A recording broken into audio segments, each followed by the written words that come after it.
অসমত বাৰু বিহু লাগিছেনে? আমাৰ ইয়াত কিন্তু বিহু অকণমান আগতীয়াকৈ লাগিলে দেই, কাৰণ বহুত ধুনীয়াকৈ সজোৱা হৈছে দোকানটো।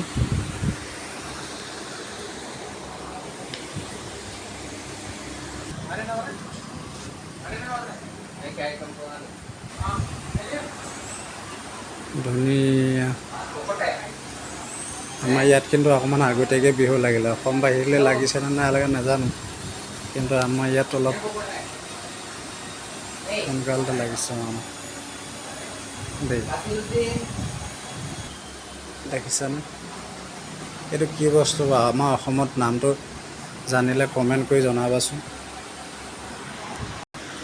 নমস্কাৰ বন্ধুসকল, কেনে ভালে আছেনে? আজি আকৌ নতুন ব্লগ এটা লৈ আনিছোঁ JNF মন চেনেললৈ। ৰামণে ভাল লাগিলে কমেণ্ট কৰিব দেই।